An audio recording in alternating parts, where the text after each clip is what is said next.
Hindi matapos-tapos tong issue ng pulburon ni PBBM, ano? At yan, naglabas na ng pag-aaral ang NBI, at saka itong sinusuportahan naman ito ng DILG secretary na si Benhar Abalos. At pinapakita nga nila doon sa isang video nila nung sila yung nag-press conference na magkaiba ang tenga noong tunay na PBBM kaysa rito sa tenga nitong pulburon video. Ayun, nung makita ko itong video nito, talagang medyo nagulat ako. Ako, PBB ang mga itsura. Kaya lang as days go by, nahimasmasan ako kasi bukod dun sa tenga, kahit hindi ka tumingin dun sa tenga, kahit hindi mo ikumpara, hindi nagpagupit ng ganyan si PBBM noong 2012 kasi yung pulburon video na yan, 2012 daw yan eh.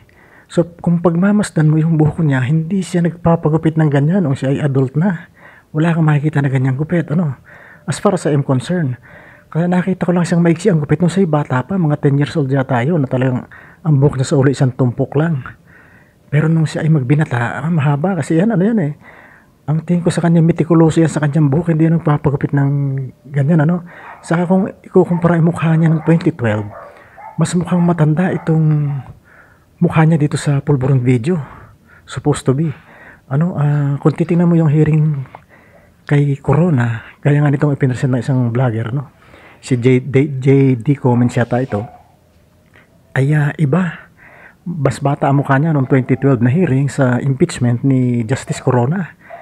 Dito, kung ito may inilakip itong mukha niya dito sa pulburon video, matanda parang present face niya ito Yung kita mo yung matanda talagang parang banag nga wrinkles So, doon ay talagang matapos ako mahimasmasan makaraan ilang araw, kumbinsido ako na talagang peke itong video na ito.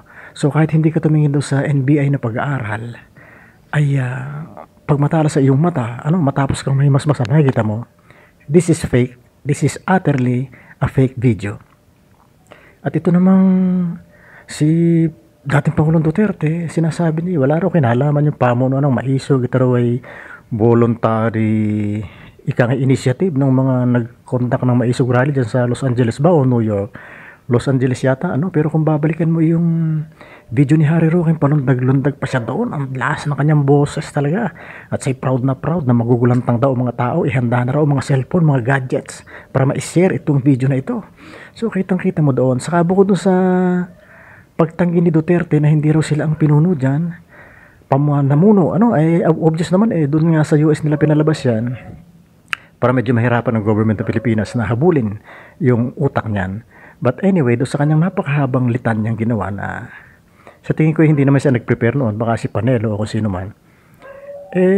Matapos niyang itanggi, nagpahayag naman siya na dapat daw magpa-drug test si PBBM.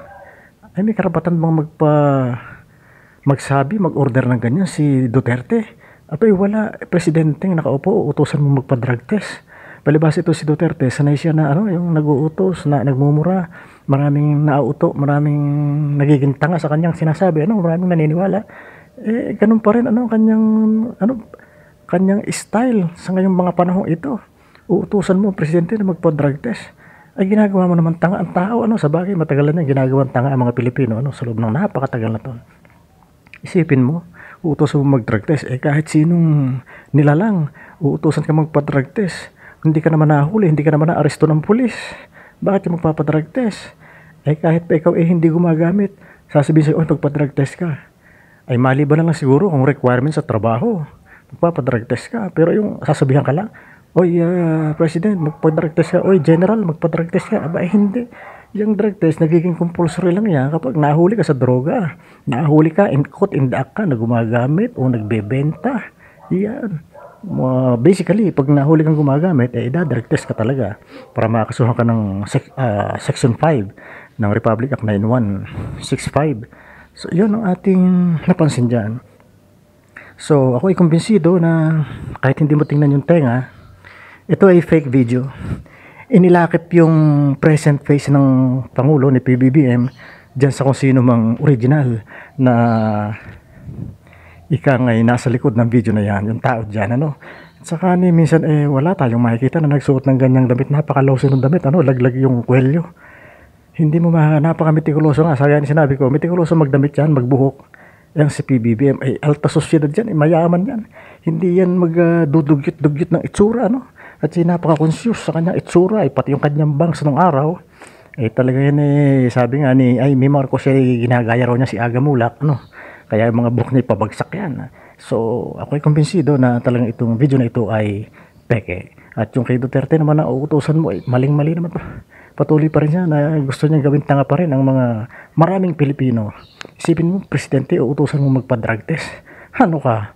Anak ng teteng na buhay. So, talagang nararapat lamang nahabulin ng mga may pakana nito. Una dyan si Maharlika, saka si Roque. At saka itong mga organizer nitong Maisog Rally. Kasi dyan lumabas yan . So, command responsibility yan. Dapat si Digong. Si Nakibuloy, kasi sila lang naman na dyan . Si Eric Selle, si Badoy.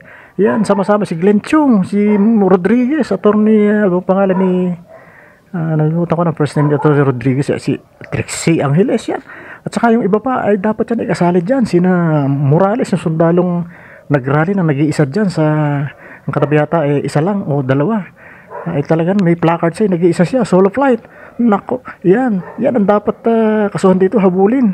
By command responsibility yan, dapat talaga turuan ng leksyon itong mga tao na ito na nasa likod, dapat dinidestabilize itong ating bansa. Kumpara naman sa nung kanilang pumuno dati na sila parang hari-harian dyan. Pag tumuligsa ka, pag ikaw ay pumuna, babansagan ka, ireredtag ka, ikaw daw ay komunista, ikaw daw ay kapag NPA.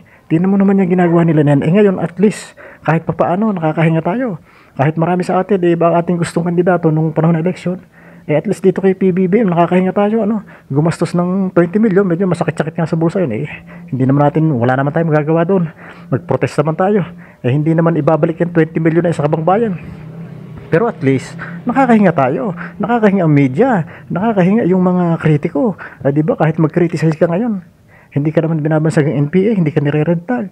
Nung araw, hindi ka nung panahon ni Duterte, sos marusip, naku, sakal na sakal ka. Hindi ka makapagsalita ng mapayapa, hindi ka pumuna. Lalaiting ka, mumurahin ka, dadapurakin na yung pagkatao. Pag ikaw ay media, isasara ka. So, mas maganda na itong naranasan natin ngayon. Kahit ibang kandidato ang gusto natin nung nakarang eleksyon, tayo mga Pilipino, magsama-sama na tayo ngayon. Pag nawala si PBBM, sinong papalit? Patay kang bata ka. Duterte na naman. Hindi ba kayo nagsasawa nung nakaraang 6 na taon sa pamuno ni Digong? Sos Mariusep. Ito, okay na itong si PBBM para sa atin lahat. Okay na ito. So far ay okay.